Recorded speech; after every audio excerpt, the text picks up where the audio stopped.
I'm never going to accuse Jon Bones Jones of ducking anyone. The only fight he's lost in his UFC career is a disqualification, for crying out loud. The man basically is undefeated in the Octagon. He's the greatest that I've ever seen. He ain't scared of anybody. He ain't ducking anybody.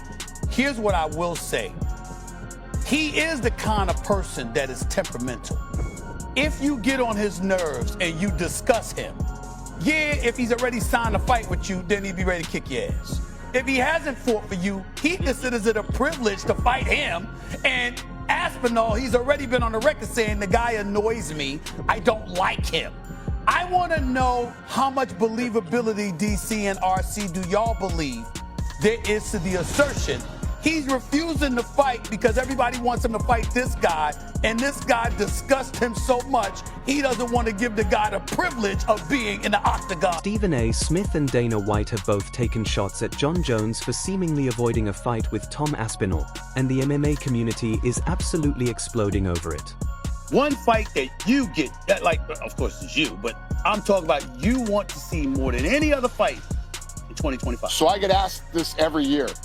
And this year, it would be Aspinall Jones.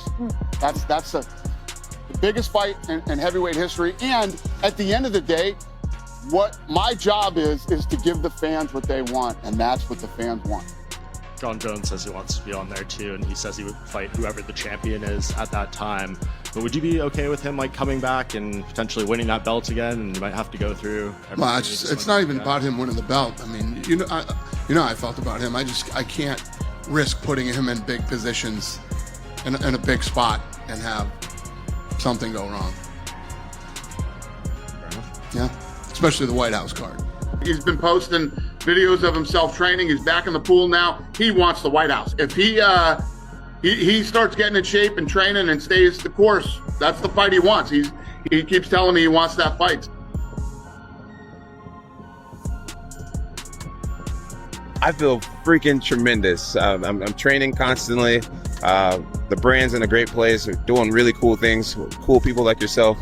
And I'm just happy to be here. Are you going to be a part of this White House card? I don't know. I'm definitely training constantly for the opportunity. My goal is to just show Dana how serious I am about being in the event. And I hope he chooses me. But ultimately, it's in his hands. He's the boss. It's got to be a good sign that you're here, though. Like with CBS and Paramount Plus and this big UFC deal. I feel like if you weren't in everyone's good graces right now, I probably wouldn't be talking to you, right? Exactly. It's a great sign that I'm not only here, but a part of the production. This is the newest chapter in the ongoing heavyweight drama, and it's exactly what fans have been waiting for. Stephen A. Smith, never afraid to stir the pot, has now called out Jon Jones directly, suggesting that his so-called retirement might have been more of a tactical decision to dodge Tom Aspinall than a genuine exit from the sport. Ladies and gentlemen, hell may have frozen over because Daniel Cormier says that the UFC and Dana White, they've got to let Jon Jones fight on the White House card. But do they really, DC? Do they really? Mike Heck here, back with another question of the day for MMA fighting. The White House Jon Jones topic has come up a bunch on the feed and social media, but this is sort of the most common question, reacting to what Daniel Cormier said on his YouTube channel, pleading with Dana White to let Jon Jones fight on the card. Dana White, of course, has said a 1 in a billion chance that Jon Jones will fight on the card. He's not reliable. Conor McGregor is more reliable. So let's go through this. Do they really have to let Jon fight? Do they really need him? Of course not. Does Jon Jones's appearance or non-appearance change anything? Not really. This event is going to be huge and is going to be a massive spectacle regardless of who competes on the card. Now, should Jon Jones be like flat out banned from consideration? No, but his appearance on this card should only happen under one condition. If Tom Aspinall retains his title against Cyril Gane at UFC 321, Jon Jones fights Tom Aspinall, and that's it. There is no other fight. There is no other option. UFC White House does not need Jon Jones versus Taliesin Teixeira to happen. It's Tom Aspinall or bust. That is the only way Jon Jones fights on this card. Now, one thing I do agree with DC on is adding contingencies to this contract. Like if he signs to fight Tom Aspinall on this card and he doesn't due to non-injury reasons, he should be penalized for it. and he should be penalized greatly. DC suggests $1 million. Sure, I would bump it to $2 million. But again, the UFC doesn't need to put Jon Jones on this card. But having Tom Aspinall versus Jon Jones would be humongous. But this event will be gigantic anyways. It's just going to be one of those things the UFC is going to push and push and push. And much like UFC 300, this is going to be one of those events where like, wow, the UFC are really trying here. And that's all we really ask for at the end of the day. So it'll be interesting to see over the next several months whether Jon Jones is going to be a part of this or not. But it's got to be against Tom Aspinall, or what are we doing here? Thank you for the questions. Back tomorrow with another question of the day. You can leave yours over on the feed on MMAfighting.com. We'll see you then. Playground. Jon Jones has got a bike. Tom Aspinall's come over and goes, give us your bike now. What you have to do then is fight. You have to defend what your shit is and say, no, you're not going to take this. And do you know what Jon Jones did? You have it. I don't want to fight. You can have it.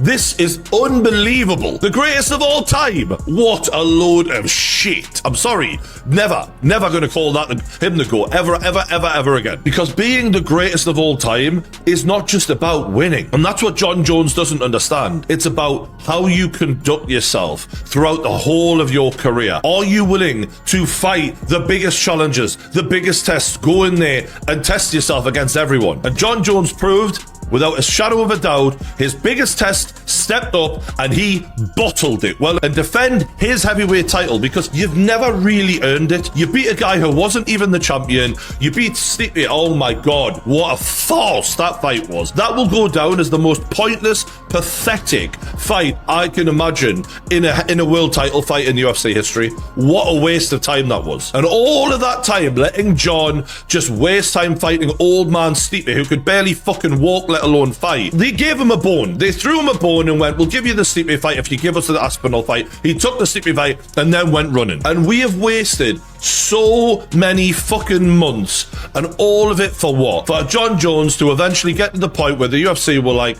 are you gonna fucking fight or not? And he's put a fucking tweet out to retire. So Dana White revealing that Jon Jones apologized to him, to me, is extremely telling. What is he apologizing for? I'll tell you what he's apologizing for, as I've said multiple times, and by the way, has not been refuted by anyone. At this point, you'd think someone, if it wasn't true, would have refuted it. Jon Jones wanted a lot of money. The number that I was told was $30 million. The UFC said no, then they said yes, then they got the money. They said, we got you the money, let's go, you versus Tom Aspinall. He said he was in, took a few days, said he was out. I've told this story a million times now. No one has refuted it. By now, you hopefully believe me. And Dana White alluded to this when he made the announcement that Jon Jones had retired and they were stripping him with the belt, or he was vacating the title, whatever semantic you want to go with, and Tom Aspinall was now the new champ. He said he gave us his word and he backed out. And now Jon Jones is apologizing for doing that, or at least it has been revealed that he apologized for doing that. And what I think is very telling about this is, as I said last week, that interview that he did on the red carpet with his PR person, Jon Jones has buyer's remorse, or at least, what is the opposite of buyer's remorse? He didn't buy anything. He has some kind of remorse. You know what I'm saying? Maybe FOMO is the word. Thank you, Frank. You're welcome. He does not want to miss out on what's happening next June, next July. It sounds like June at the White House. Stephen A. didn't hold back. He questioned whether Jon Jones can really be called the GOAT if he's avoiding the most dangerous heavyweight in the world right now. In his words, true greatness is proven by stepping up against the best. And by choosing to stay on the sidelines instead of facing Tom Aspinall, Jones might be saying more with his silence than with any statement he's made. The fans what they want. And also, who would have really believed that someone like Jon Jones would delay things this long and bottle it in such fashion? I mean, it's pathetic on his part. But to be fair, Aspinall predicted it himself, so I just wish that they hadn't Michael Chandlered him this badly and kept them on ice. And inactivity is a terrible thing for fighters, and I just hope that this doesn't impact Aspinall's career any more than it already has, because unlike Jon Jones, people can say what they want about Jon Jones as a fighter, right? We've all acknowledged he's a skilled fighter, but as a man, I I think he's a piece of shit. And Tom Aspinall is a very good man, in my opinion. And I just hope he gets the treatment that he deserves for the remainder of his UFC career, because this hasn't been good enough. The one good thing to come out of this for Tom Aspinall, other than the heavyweight title, is kind of his aura now. When the greatest of all time won't even step in a cage with you, it builds up who you are, right? You have that fear factor of the guy who everyone was scared of is scared of him. How fucking good is Tom Aspinall? Very good is the answer. And it's funny because in all of the posturing that Jon did, in the tweeting and the interviews, and I don't care, I don't want to fight him, he doesn't do anything for all of that coping that we witnessed, where he was trying to say everything he could to make himself feel better about not wanting to fight this guy, and telling us all how unbothered he was in fighting Tom Aspinall, showed exactly how bothered he was. And he realizes he should have stuck around. And so he is apologizing. And look, I'm not saying that Dana White won't do this. He seems to be pretty damn steadfast on not doing it. Here's the thing, though.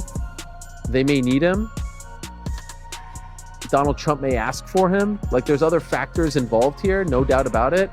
I also know from Dana White, he can hold a grudge. And when he says that he feels a certain way, he tends to stick to that. And so this is all very telling. But if you're wondering why he's apologizing, it's for that reason. He said he was in, and then he said he was out. And I think Dana White doesn't like come out in front of the media and say this is 100% happening and then look like he was a liar, because I think he believed that if we got him the money, he was going to do it. And they did. Jon Jones has stated publicly he wants to fight at the White House. I remember when he canceled that fight against Chael, Dana said he'll never headline again. Well, he headlined against me twice. We're supposed to be headlining events 5 times. He headlined against Gustafsson, Cyril Gane, and so many other people. This time he seems like he is not going to back down and allow for him to be on this White House card. And if I'm being completely honest, I don't know that I agree. I think I would let him fight, because for as much as mixed martial arts is a global sport, and it's a sport that everybody loves, and we support people from all around the world, at the end of the day, when we're fighting at the White House, you want American people that can win. You put an American guy in there in the main event that has a real chance to win the fight, and send everyone home feeling very good. Come on, boss. It's me asking you to give Jon Jones a chance. That's crazy. But the renderings are sick. White House is going to be nuts, and the boy's going to be there. Then Dana White stepped into the conversation, and he didn't hold back either. Dana made it clear that he's grown tired of Jon Jones and all the back and forth drama that seems to follow him. He reminded everyone that Jones pulled out of the planned fight with Tom Aspinall, which threw the entire heavyweight division into chaos and forced Aspinall to face Cyril Gane instead. Dana acknowledged that he still respects Jon's legacy, but admitted he's reached a point where he simply can't rely on him anymore. Remember that. And now he knows how much he wants to fight on this card, and so he'll say, no. You want to fight on another card? Great. Let's get a $25 million gate at the T-Mobile Arena. My big question is, do we think that this is going to be the International Fight Week event, or are they going to do this event and also an International Fight Week event? I wonder, because part of this thing with T-Mobile is they have an event usually in June, July. They've said 5,000 people is going to be at this event, or are going to be at this event. They will be missing out on a lot of business if they don't do a Vegas. People aren't going to be able to attend like they want to attend a UFC in the summertime. And so I do wonder if they're going to just replace it for this particular year or do a back-to-back. I wonder. One guy who wants to be on this card is Conor McGregor. He has made that very, very clear. Dana White said that once they start to put together the card, he said this to Wade Plem, once they start to put together the card in February or so, if Conor is available and if he believes he could fight on the card, he is interested in having him on the card. He was very, very, very positive towards Conor, saying that he could always count on him, saying that he never has let him down, all this stuff and more. First and foremost, are you retired? I am not retired. I'm actively training 5 days a week, and I'm in the UFC's drug testing pool. Great. And what's the status of the fight at the White House? I don't really know. It's kind of out of my control right now. I'm training for the event. I'll be ready for the event. That's my goal. That's my intention. But ultimately, it's up to the boss. So they've announced this White House UFC fight. Can we expect to see you on the card? I can't promise anyone anything, but I have a very strong feeling that I'll be on that card. It's going to be historic. But who would you take on? Who would be your dream opponent? I would want to take on whoever's holding the belt at the end of the year. Any possible names you think? Well, no, I mean, as of right now, the champion is Tom Aspinall, but we'll see who's the champion at the end of the year. It'd be only fitting to have an American guy fight for the championship that night. I'd be willing to put it all on the line. Nice. He has been a world champion for 14 years. That is unheard So he of. has to be the greatest fighter in the history of the UFC, greater than George St. Pierre. I mean, right? Like, I think on paper, for sure. I think the problem with that is, like, who did he fight versus who did George St. Pierre fight? Who did Khabib fight versus who did George St. Pierre? Like, it's like, who did Mighty Mouse fight versus... okay, but so according who to did that, Anderson Silva who fight? do you put number one based on those metrics? Well, out of just the sheer longevity and the accomplishments, I say Jon Jones. Who would be somebody you wouldn't want to fight? Jon Jones. I'd probably be someone I wouldn't want to. Jon Jones is someone who is just so skilled in all areas, in wrestling, in striking, on the ground, everything. He's long, big, strong. I mean, I'll watch him deadlift 600 pounds. It's like, what the hell? That'd probably be the only guy. And I can be honest, and I can say it now because I'm retired. I don't have to worry about fighting anybody anymore. But Jon Jones is the greatest ever to grace the Octagon, 100%. The UFC can't risk having an unreliable champion headlining an event as historic as the upcoming White House card. And this is where the controversy really takes off. Fans everywhere are now asking the big question: did Jon Jones retire to protect his legacy? Was he actually afraid of what Tom Aspinall might do to him inside the Octagon? Because here's the reality: Tom Aspinall has become the most feared heavyweight on the planet right now. Yes, sir. I saw Jon Jones, it's back in the testing pool. Yes. Talking about going on the White House card. Yes. I think with his extensive criminal record, the Secret Service will let him on the White House grounds. That's such a good question. Woo. That's actually a good question. Well, we always have to pass background checks when Trump's there and he got the fight, so I'd imagine he will be. And I gotta be honest with you. All right, so listen. All right. No disrespect to anyone here. I love you guys so much. You can go to the White House and I'm positive you'll win, right? But if we really need an American to win, right, we gotta kind of send Jon Jones, don't we? I mean, seriously. Like, I mean, I don't want to do it. Like, I don't like him, but it's like, if we need an American to win, don't we just send the guy that always wins? Yeah, no, he's going. Hey, he said, if you ain't cheating, you ain't trying. And nobody tries harder than me. Are you sure Jon Jones doesn't try a little harder than I do? I don't know. It's close. It's close. It's close. Post-career, it's been perfect. That's just the truth. He just had another one that he got right 2 days ago, which is not the kind of thing that Jon Jones would normally get right. And I've never truly known, where does the mistake come from? Is it from Jon, or does Jon have a PR team? Because most things we get from Jon are written. We don't see Jon. So when you get a written article, you never know who wrote it. And so I've never known, is Jon this bad at the sport that he's king of? Or is he getting advice that is clearly not from somebody who's ever worked within this sport? I've not actually known. I just know of late, it is Jon, and it is organic. By example, I've seen 2 interviews, most recent of which, and another one, where Jon was at an airport and somebody approached him with a camera.